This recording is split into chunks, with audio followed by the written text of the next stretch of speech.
अब आपकी फेसबुक वाल से की गई एक पोस्ट आपकी ज़िंदगी के लिए ख़तरा बन सकती है। मैं इस वक्त मौजूद हूँ पार्लियामेंट हाउस के बाहर और आज पार्लियामेंट में एक बड़ी अहम कानून साजी हुई है। आपकी एक फेसबुक पर, एक ट्विटर के ऊपर, एक इंस्टाग्राम के ऊपर, व्हाट्सएप के ऊपर किया गया एक एक मैसेज, एक एक पोस्ट आपकी ज़िंदगी को जेल के अंदर डाल सकती है और लाखों रुपए जुर्माना हो सकता है। अंदर की कहानी क्या है, कमेटी के अंदर क्या हुआ, मेरे साथ मौजूद हैं साकिब सईद और ये हैं वो पुलंदे, ये है वो कानून साजी जो यहाँ अंदर पार्लियामेंट के अंदर आज पेश हुई। साकिब, सबसे पहले तो बहुत शुक्रिया वक्त देने का। बताइएगा हमारे नाजरीन को कि क्या होने जा रहा है, क्या एक फेसबुक पोस्ट हमारी ज़िंदगी को ख़त्म कर सकती है? देखें, आज वफाकी हुकूमत ने एक बिल जो है पीका एक्ट में जो तरमीम है वो उन्होंने पेश की है। अब ये मामला जो है कमेटी में जाएगा, इस पर काफ़ी बहस होगी, लेकिन एक लंबा चौड़ा बिल है, 18 पेजेस इसमें हैं और काफ़ी वास्ट किस्म का इन्होंने चीज़ें जो हैं वो उसमें लिखी हैं, जो अभी तक क्लियर नहीं है कि इसका असल जो शक्ल है वो क्या होगी। लेकिन काफ़ी सारी चीज़ें हमने पढ़ी हैं, एक लंबा चौड़ा बिल है। तो जो मेन चीज़ें वो मैं आपको बताता चलूँ। सबसे पहले यह है कि सोशल मीडिया प्लेटफॉर्म की जो तारीफ़ है उसमें शामिल की गई है कि मतलब वो जो आप फेसबुक का अगर आपका कोई पेज है, आपकी कोई वेबसाइट है, आपका यूट्यूब का कोई है या कोई भी इंफॉर्मेशन, कोई चैनल है, तो आप उसको करेंगे, रजिस्टर करेंगे और उसकी जो रजिस्ट्रेशन है उसके लिए जो रिक्वायरमेंट्स हैं वो अभी तय नहीं हुई। जो इसके बाद जो अथॉरिटी जो है वो बनेगी और वो अथॉरिटी जो है फिर इनका फ़ैसला करेगी कि क्या रिक्वायरमेंट्स जो हैं हमने देनी हैं। और जब वो अथॉरिटी जो रिक्वायरमेंट्स सामने लाएगी, उसके बाद जो लोग जिनका कोई यूट्यूब चैनल है, कोई वेब एप्लीकेशन है, कोई मोबाइल एप्लीकेशन है या कोई वेबसाइट है, तो वो जाएंगे, फॉर्म भरेंगे और फॉर्म के मुताबिक वो तमाम तर जो प्रोसेस है उसको पूरा करेंगे। अगर कोई फ़ीस उस टाइम रखी जाएगी तो फ़ीस जो है वो उस वक्त वो जो मालिक होगा वो पे करेगा। ये फेसबुक पेजेस की बात हो रही है या हम जो ज़ाती तौर पर अपना फेसबुक प्रोफाइल है उसको भी हम रजिस्टर करवाएंगे? यही असल में वो जो तारीफ़ है वो भी अभी वेग है। कोई वो जो जिसे आप कह सकते हैं कि कंक्रीट कोई वो सामने जो है वो अभी नहीं आई, लेकिन उन्होंने से एक वेग सी वो तारीफ़ की है जिसका अब मैंने काफ़ी दफ़ा पढ़ा है, आपके सामने भी पढ़ा है, लेकिन उसका कोई सही जो मकसद है वो वाज़ेह नहीं हो रहा। लेकिन ये खतरनाक है हमारे लिए। अगर जितना होगा उतना खतरनाक होगा। अगर आपने तारीफ़ करनी है तो सीधा सीधा आप तारीफ़ करें कि यही आपका चैनल होगा, उसकी ये रिक्वायरमेंट्स हैं, उसके लिए आपको रजिस्ट्रेशन करानी पड़ेगी, वो चीज़ें हैं। लेकिन भी तो तय होंगी। हाँ, वो तय होंगी, लेकिन अब ये कमेटी में जाएगा ये मामला और उसके बाद ही होगा। कमेटी के अंदर एक बात आपने की थी कि एक सहाफ़ी भी शामिल है कमेटी के अंदर। हाँ, वो सारी चीज़ें मैं आपको बताता हूँ। सबसे पहले जो अथॉरिटी जो है वो कायम की जाएगी। वो अथॉरिटी जो है वो वफाकी हुकूमत जो है वो कायम करेगी, जिसके वफाक में यानी इस्लामाबाद में उसका दफ्तर होगा। चारों जो सूबाई दारुल खिलाफे हैं वहाँ पर इनके दफातर होंगे और सोशल मीडिया प्लेटफॉर्म्स को इस अथॉरिटी का जो मकसद होगा या जो जिम्मेदारियाँ होंगी वो इन सोशल मीडिया प्लेटफॉर्म्स को प्रमोट करेगा, लोगों की जो ऑनलाइन सेफ्टी है उसको यकीनी बनाएगा। इसी तरह गैर कानूनी जो मवाद है, जो बहतात है आजकल सोशल मीडिया प्लेटफॉर्म्स पे, गैर कानूनी उसको रेगुलेट करना है। और ये अथॉरिटी जो है वो किसी भी सोशल मीडिया प्लेटफॉर्म को पार्शली या मुकम्मल तौर पर उसको ब्लॉक कर सकती है। अच्छा, तो इस तरह तो एक यहीं पे रुकिएगा। हाँ। इस तरह इस वक्त तक जो बातें आपने की हैं, हाँ। अगर उन बातों के ऊपर या वो सारी चीजें इस बिल के अंदर शामिल हैं तो फिर तो ये जो रोज एक नया बयानियां बना के बेच रहे होते हैं और झूठ मूठ फैला रहे होते हैं यूट्यूबर्स या फेसबुक के ऊपर या टिकटॉक के ऊपर, जिससे तस्दीक हो रही है, ये तो इनका तो ये तो उस क्राइटेरिया में नहीं आएंगे। देखें, बहुत सारों का किस्सा तो ख़त्म हो जाएगा, मेरा ख्याल है। ये कहानी ख़त्म हो, ये कहानी बहुत सारों की मुझे लगता है कि ख़त्म हो जाएगी। इसी तरह आप ये जो अथॉरिटी है जब ये कायम की जाएगी, ये हर किस्म की मयार को मतलब कायम करने के लिए और मॉनिटर करने के लिए वो हिदायत जो है वो जारी करने का मजाज होगी ये अथॉरिटी। इसी तरह अगर कोई बंदा दरख्वास्त देता है कि मेरे ख़िलाफ़ कोई गलत इन्फॉर्मेशन दी गई है या कोई प्रोपेगेंडा किया गया है, तो उसके ख़िलाफ़ ये अथॉरिटी जो है वो कार्रवाई कर सकती है।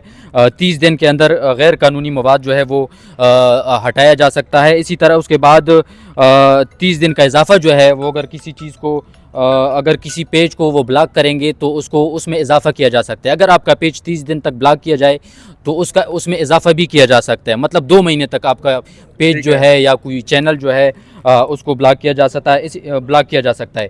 इसी तरह इस अथॉरिटी का जो एक अच्छी चीज़ है वो ये है कि वो अच्छा, इसमें अच्छा भी है कुछ? एक अच्छा पॉइंट है जो अभी मैं बताना चाह रहा हूँ।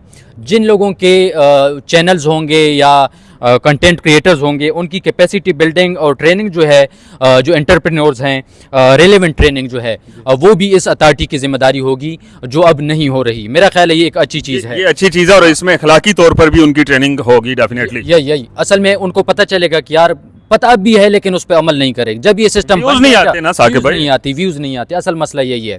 तो जब ये अथॉरिटी एक दफ़ा बन जाएगी उसके बाद बहुत सारी चीज़ें जो हैं जो इसमें गलत होंगी, कुछ बेहतर हो जाएंगी। वक्त के साथ साथ इसमें हो सकता है तरमीम आती रहें। अच्छा, उसके बाद ये जो अथॉरिटी है इसकी जो कंपोजिशन है, मतलब कौन कौन इसमें शामिल होंगे वो मैं आपको बताता हूँ। इसका एक चेयरपर्सन होगा, इसी तरह 8 मेंबरान जो होंगे, 8 मेंबरान होंगे इसके। उन 8 में से एक सेक्रेटरी इंटीरियर होगा, एक चेयरमैन पैमरा होगा और एक चेयरमैन पीटीए होगा। चेयरमैन का फैसला जो है वो हुकूमत करेगी। इसी तरह 5 मेंबरान जो हैं। चेयरमैन किसको लगाया जाएगा? कोई बेरोजगार शख्स होगा? हो सकता है, मतलब पाकिस्तान में जो होता रहा है, हम उसको मतलब ये नहीं कह सकते कि तमाम चीज़ें जो है वो शफाफियत के साथ चलती रहती हैं या होती हैं, लेकिन यह कि 5 मेंबरान का जो फैसला है वो भी हुकूमत करेगी। इसी तरह मुद्दत जो है इस चेयरमैन की और 5 मेंबरान की वो होगी 5 साल, जो एक्सटेंडेबल नहीं होगी। 5 साल जो बंदा गुजार गया वो ख़त्म हो गया। इसी तरह जब इनकी तैनाती होगी तो इनकी उम्र की जो हद है वो 58 साल से ज़्यादा नहीं होगी।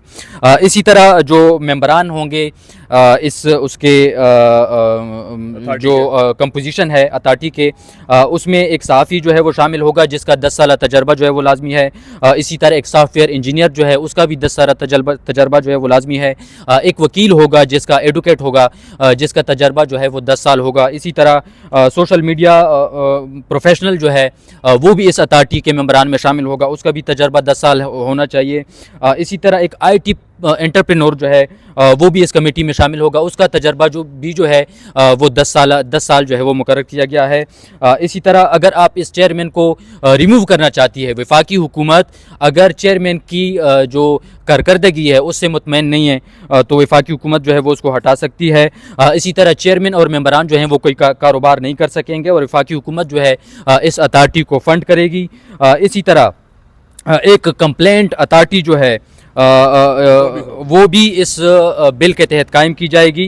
अगर कोई बंदा गलत इन्फॉर्मेशन देता है उसको 24 घंटे में, अगर फॉर एग्ज़ाम्पल आप जो है वो एक आम शख्स हैं और कोई वेबसाइट, कोई यूट्यूब चैनल या कोई एप्लीकेशन जो है न्यूज़ से मुतालिक वो आपके ख़िलाफ़ कोई गलत इन्फॉर्मेशन देता है, प्रोपेगेंडा करता है, जो भी करता है, तो आप 24 घंटे के अंदर उसके ख़िलाफ़ जा सकते हैं इस कंप्लेंट कौंसल में और आप अपना जो है वो दर्ज करा सकते हैं। लेकिन इसमें जो मुझे बात समझ नहीं आई, उन्होंने सिर्फ 24 घंटे लिखा है। अब 24 घंटे में कौन पहुंच सकता है? आम बंदे को पहले तो पता नहीं कि इसके लिए कोई कंप्लेंट कौंसल है भी या नहीं, उसको पता चलेगा तो हो सकता है 5 दिन गुजर गए हों। तो ये जो है बेमानी चीज़ है मेरा ख्याल में। अच्छा, यहाँ पे एक चीज़ को मैंने कमी महसूस की है कि साइबर सिक्योरिटी के मुतल्लिका कोई भी शख्स इस कमेटी के अंदर जो मेंबरान है उनमें शामिल नहीं है। हाँ, साइबर सिक्योरिटी का नहीं, लेकिन नीचे उसकी एक एजेंसी जो है वो कायम, उस पर मैं आ रहा हूँ, वो उसका उसमें है, जिक्र है आखिर में।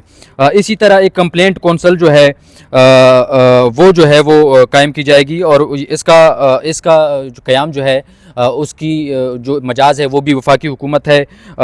इसमें भी एक चेयरमैन होगा और 4 मेंबरान होंगे। एक ऑफिशियल मेंबर जो है वो होगा। 3 साल के लिए इनकी तैनाती की जाएगी और इनकी जो एक्सटेंशन है वो की जा सकती है और इनकी जो उम्र है वो 62 साल है। तो अब मुझे नहीं समझ आ रही है, नौजवानों का सारा काम है और इसमें इन लोगों को रखा जाए, नो डाउट बुजुर्गों पे 58 साल और यहाँ पे 62 साल, ये क्या लॉजिक क्या है इसकी? डेफिनेटली बहुत सारे ऐसे इश्यूज हैं जिनके ऊपर हम बात इस मुद्दे को लेकर कर सकते हैं। मैं दोबारा ही बताना चाह रहा हूँ कि ये मामला जो है वो कमेटी में जाएगा और उसके बाद वहाँ पर डिस्कशन होगी, उसके बाद ही कोई इसकी असल जो है वो शक्ल जो है वो, अभी तक ये एक रॉ मटेरियल है जिसको देखकर हमें ऐसा लगता है कि सोशल मीडिया को कंट्रोल करने के लिए एक अथॉरिटी बनाई गई, ठीक हो गया उसमें। अच्छा, अथॉरिटी से मतलब अथॉरिटी में किसी के खिलाफ फैसला आ गया तो वो मुतासिर शख्स जो है वो ट्रिब्यूनल में जा सकेगा और ट्रिब्यूनल जो है ट्रिब्यूनल, अच्छा जो तीसरी चीज़ है वो ट्रिब्यूनल का क़याम है। ठीक है। वफाकी हुकूमत उसको कायम करेगी। ट्रिब्यूनल में एक जज होगा और एक जर्नलिस्ट होगा और एक सॉफ्टवेयर इंजीनियर जो है वो होगा उसमें। ट्रिब्यूनल के फैसले के ख़िलाफ़ आप जो हैं वो 60 दिन में सुप्रीम कोर्ट जा सकते हैं। इसी अच्छा, तरह मतलब ट्रिब्यूनल के अगर ट्रिब्यूनल से हमारे हक में या खिलाफ फैसला आता तो किसी के खिलाफ फैसला आता तो वो सुप्रीम कोर्ट में रुजू कर सकता है। सुप्रीम कोर्ट में 60 दिनों के अंदर रुजू कर सकते हैं। अब यहाँ पे आप देखें 60 दिनों में रुजू कर सकते हैं, वहाँ पर जो आम शख्स है वो 24 घंटे में रुजू कर सकता है। ये बहुत सारी ऐसी चीजें, कुछ चीज़ें जो है वो क्लेरिफाई करने की ज़रूरत है। इसी तरह एक इन्वेस्टिगेशन एजेंसी जो है उसका क़याम अमल में लाया जाएगा, जिसको national cyber crime investigation agency जो है उसका नाम दिया जाएगा। ये ओवरऑल जो बड़े FIA के बाद ये एक नई एजेंसी जो है वो कायम की जाएगी और वो ये काम जो है वो जारी रख सकेगी। बहरहाल आपके वक्त का बहुत शुक्रिया। ये वो मालूमात थी जो कमेटी के अंदर हुई और कमेटी में बैठे हुए ये साकिब सईद साहब जिन्होंने आप तक पहुंचाई। लेकिन इसकी जो असल शक्ल है वो कुछ दिन बाद आएगी, लेकिन जो मौजूदा सूरत हाल है उसको देखते हुए हम यही अपने नाज़रीन को बता सकते हैं कि आपकी की गई एक पोस्ट, आपकी जानब से शेयर की गई एक वीडियो आपकी ज़िंदगी के लिए ख़तरा बन सकती है और उसके लिए आपको जेल भी हो सकती है।